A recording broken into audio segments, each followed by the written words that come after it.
Okay, so how's everybody doing tonight? You guys doing good? Good. Good. Well, hey, thanks for joining us. I really do appreciate it. My name's Larry Kendall. I'll be your guide here for this program on Wake Up Money and how to find financial freedom. So let me start out by asking this question. If you could wave a magic wand and tomorrow morning when you wake up, you would have enough money coming in from your investments that you could decide to do whatever you want that day, how would that feel? Would that be cool? That's what this class is about. It's called Wake Up Money. And I've had the pleasure over the years of helping literally hundreds of people achieve Wake Up Money in their lives. And so I just appreciate you taking the time to learn what that process is and how to go down that path. You're probably wondering, you know, what gives me the credentials to talk about this. So I'd like to give you a little bit of my background. I was born and raised in Kansas, Council Grove, Kansas. I went to Kansas State University. I met my wife Pat there. We've been married for 43 years. I was in ROTC, so I went in the military. I was a captain in the Army Security Agency in Germany. We lived in a little German village and fell in love. It was in the mountains. We fell in love with living in the mountains. So we came back, went back to graduate school. I got an MBA from Kansas State University, and then we decided we wanted to live in the mountains, so we came to Colorado. Drove across the great American desert called Kansas. There was a song playing on the radio by John Denver called Rocky Mountain High. And I remember there was a lyric in that song. It said, I was born in the summer of my 27th year, coming home to a place I've never been to before. And that summer I was 27. And we drove into Fort Collins, Colorado, a place we'd never been to before. And Pat says, this place feels like home. I says, this is cosmic. So we settled in Fort Collins, Colorado. I got into the real estate business. We started the group real estate company in 1976. We celebrated our 35th year this year. It's been a great experience. Along the way, I created a sales course called Ninja Selling. And we currently have about 22,000 Ninja Selling graduates in the United States, Canada, and Spain. And for the past 5 years, I've been teaching in the College of Business at Colorado State University as an adjunct professor there. So that's my background. Probably one of the greatest things, though, has been the opportunity to work with people to help them find financial peace of mind through Wake Up Money. And I can say that, you know, Pat and I have applied these principles in our life. We're very fortunate. We've been able to achieve Wake Up Money.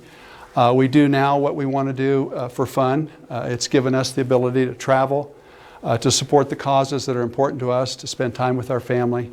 And it's been a wonderful thing for us. So I want to share with you the basic fundamentals of Wake Up Money. So let's begin. Let's start with a definition.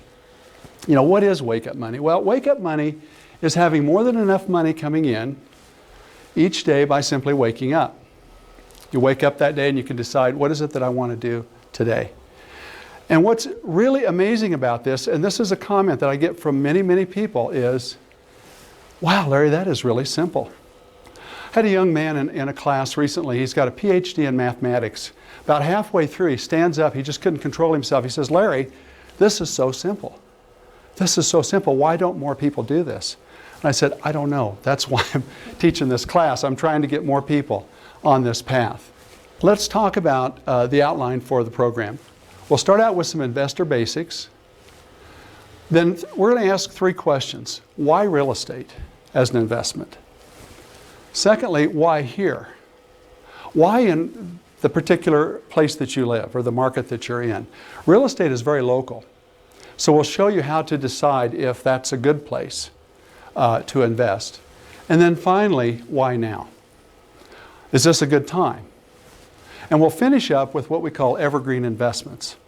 Evergreen investments are investments that are evergreen, that is, they prosper regardless of the economy or the market conditions. Those are the kind of investments that we want to help you achieve. This is not a speculation program or a fix and flip program or a late night television buy my tape program. This is fundamental investing that, if done according to these principles, will see you through some tough economic times. Right now, the market and the economy is experiencing some tough times for people. What I've noticed is The people we've worked with over the years that have bought investment property using these fundamental principles, they're doing fine. They're not losing their properties. They're not, laying awake at night worrying. In fact, they're thriving. So what we want to do is create investments that will thrive regardless of the market conditions that we're in. So let's get started. Let's start with investor basics, financial intelligence. James Taylor, the famous singer-songwriter, he was invited back to his college to give the commencement address, and he said, my remarks are very simple. I just have 3 things that I'd like to say to you. Number 1, stay off drugs. Number 2, keep your baseline low. Keep your baseline living expenses under control. And number 3, play your music every day, whatever your music is. Maybe it's music, maybe it's real estate, maybe it's the arts, maybe you're a school teacher, whatever it is for you, play your music every day.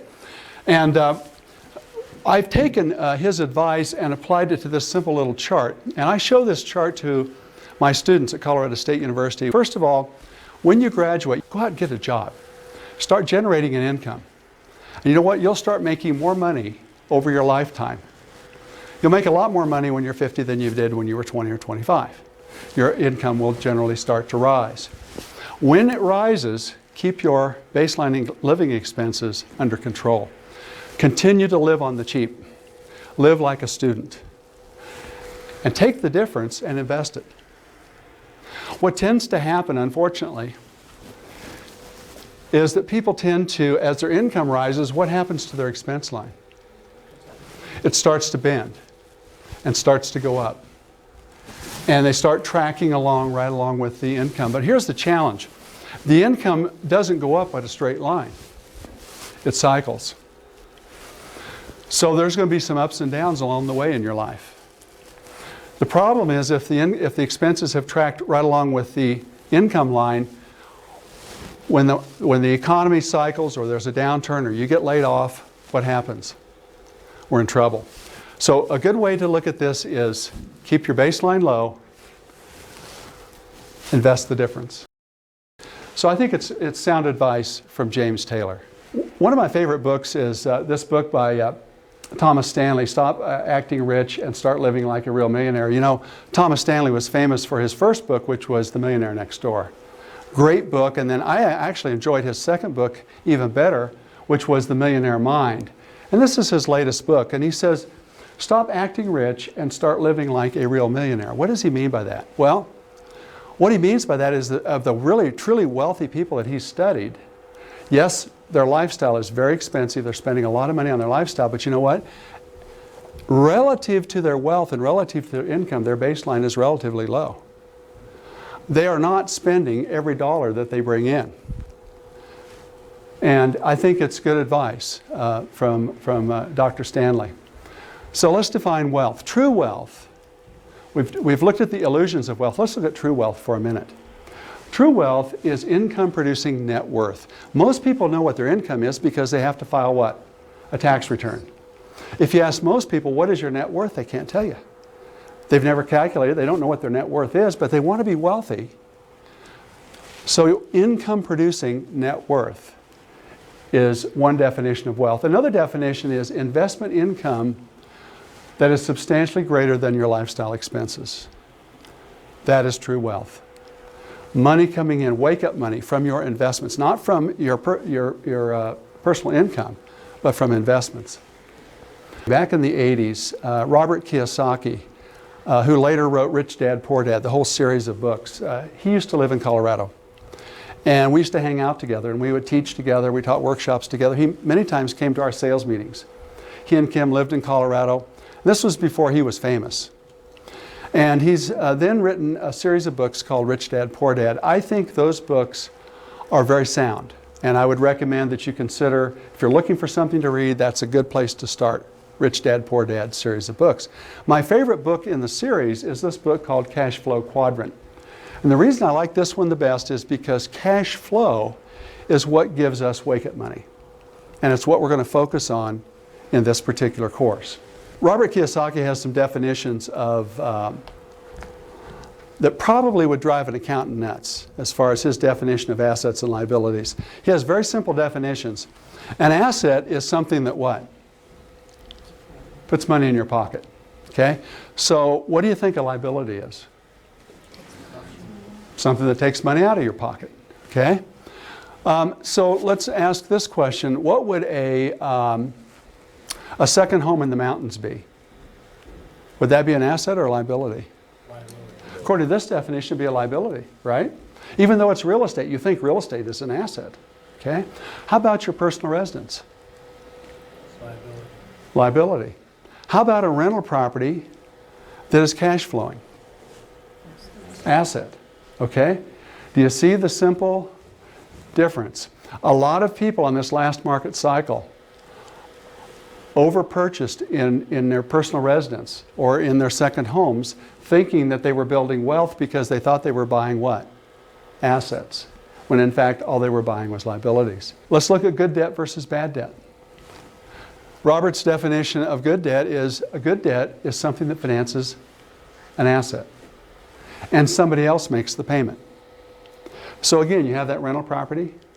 It's being financed with good debt. You have a tenant in there that's paying rent. You're using that rent to make the payment. So really the tenant is buying the property for us. Bad debt finances what? Liabilities.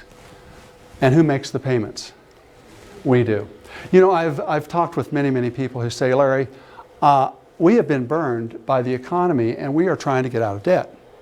And so we're not interested in buying any investments or real estate. We're just hunkered down. We're debt averse right now. I said, well, tell me a little bit about the debt that's caused you to feel this way. And they start to describe they're underwater on their house. They have debt on their home that's greater than what their home is worth. They describe the debts on their cars. They describe their credit card debts. What they do is they laundry list a lot of what? Bad debt. Okay? What we're going to focus on here is understanding the difference and focusing on good debt. So let's take a look again at the three questions. Why real estate? Why here? And why now? Let's start with why real estate. You know, Peter Lynch, the very famous manager of Fidelity Magellan Fund back in the day, considered one of the greatest mutual fund managers in the history of Wall Street. I remember watching Peter Lynch on Friday nights on Wall Street Week with Louis Rukeyser. I would love to watch that show. And Louis Rukeyser would have Peter Lynch on Wall Street Week, and you're always wondering what this guy was going to say next as far as what was the best investment. He's written many books. He wrote a book called Beating the Street. One of my favorites is You Have to Learn to Earn. It's a great book because it gives you the history of capitalism and how money was created and the history of economics in this country. Peter Lynch was once asked, in all of your years of investing, what is the greatest investment that you have ever seen? And what do you think Peter Lynch said? He said the greatest investment he'd ever seen was a single-family house. He says you can't beat it. Now I think this is interesting. The greatest stock picker, maybe in the history of Wall Street, says the best investment he's ever seen is a single-family house. Warren Buffett's pretty successful as well, right? Makes his money primarily as an investor. One of his pieces of advice which we follow in this program is this. He says, only invest in things that you understand. Now, when I hang out with my friends, many of them are in all forms of investment. And you start to ask them questions, it's pretty clear, to me at least, they have no clue about their investment. They really don't understand it. It's something that they don't know what else to do with their money, so they're following somebody's advice. They have an investment advisor, but they really don't understand their investment. Real estate is an investment that is very simple, and people understand it. So let's take a look at this simple investment called a home. Most people understand a home. Why? They live in one. They were raised in one. They go off to college, they leave, maybe they're renting an apartment, renting a home, later they own a home. Most people understand this investment. It is not too exotic at all. They have a good understanding of it. Secondly, homes are one of the three basics of life. Food, shelter, and clothing. People have to have a place to live. So it's an investment that isn't faddish. It doesn't go out of style. Okay? And finally, homes generate income. Nothing more powerful than a free and clear home. That's rented, generating income. It's great. You know, one of the frustrations, I own stocks. One of my frustrations with my stock portfolio is this. If I ever reach the point where I want to retire, for me to generate income from my stock portfolio, I'm going to have to start selling off my stocks. Some of my stocks generate dividends. Most of them don't. The ones that do generate dividends generate real small dividends. So that bothers me, that I would have to start to sell off my investments in order to live on them. Whereas real estate, if I have free and clear houses, they're generating an income. And I don't have to sell off the asset. So let's take a look at our Wake Up Money strategy. It's a very, very simple strategy. We start out by number one, taking the mindset that we're buying future income. When we find a house, and that house rents for $1,000 a month, $12,000 a year, our mindset is this. Someday that house is going to be free and clear and I'll have $12,000 a year of income. We're not really focused that much on appreciation. The media likes to talk about appreciation. Are home prices going up or are they going down? The Wake Up Money investor focuses on income. That's what we're interested in. You know what? Appreciation, if there is appreciation, it's a bonus. Historically, there's been great appreciation. It has been a bonus. What we want to do is buy what we call quality. That means well-located, good properties with good, what we call bones. Properties well built, well put together, good floor plan. Buy a quality, break-even, or cash flow property. If you can buy a property with 20, 25% down, have it cash flow or break even, that's a good property. And then our goal is to what? Someday own them free and clear. That's a simple strategy. What we want to do is keep it simple.